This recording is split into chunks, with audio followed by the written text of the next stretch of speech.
are two things I absolutely loved doing as a kid: playing video games and watching cartoons. If I wasn't spending my Saturdays or after school hours playing Donkey Kong Country, I was watching Ed, Edd n Eddy. Video games and cartoons defined me as a kid, and to be honest, even as an adult. I also loved video games based off of cartoons, like Nicktoons Unite.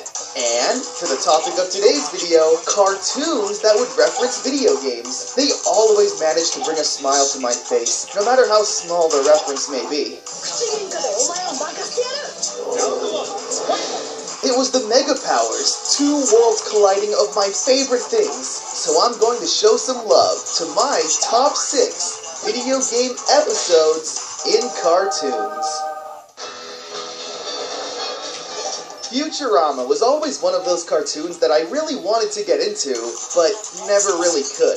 Fry was relatable, Bender was hilarious, and Zoidberg had...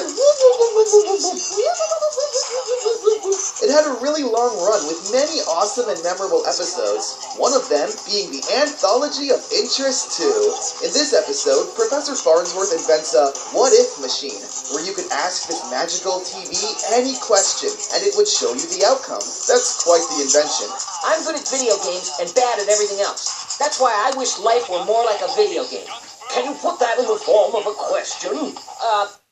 What if that thing I said? So in this reality, President Nixon signs a peace treaty with Ambassador Kong of the planet Nintendo 64. Already off to a perfect start. I know that monkey. His name is Donkey. Monkeys aren't donkeys. Quit messing with my head.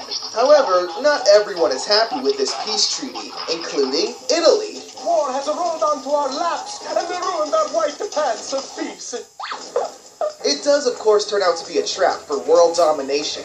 Fry, being the only one self-aware of what these video games even are, has the faith that he can save the world. So the gang heads to a military base where they meet up with Colonel Pac-Man. Waka waka waka waka. Delicious. Just like stale milk. Back them is to play Space Invaders. Alright. It's Saturday night. I have no date.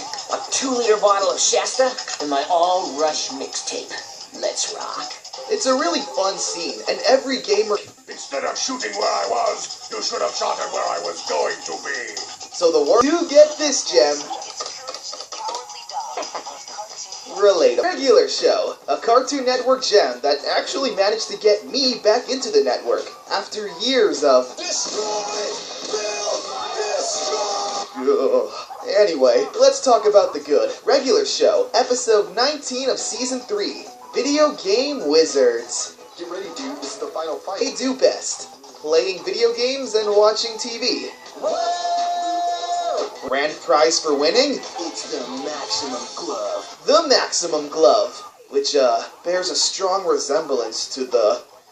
moving on. The drama, because he feels like he isn't good enough at games, and tries to replace him with Skips. I don't want to be late for the Video Game Inferno tournament. Yeah, you know, the, hey Mordecai, I guess I'll partner with you. I was thinking about going over some strategy before the tournament.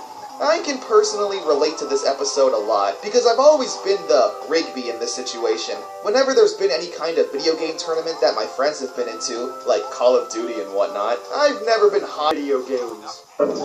Fine. The episode has a nice wrap-up. Mordecai and Rigby fight over this petty situation and come to the realization that their friendship is what matters most, more so than any kind of tournament or prize. Rigby, wait! Why aren't you inside playing? I need my teammate. The one I should have asked him. Crazy, paranormal, otherworldly adventure. As a reward, I will grant you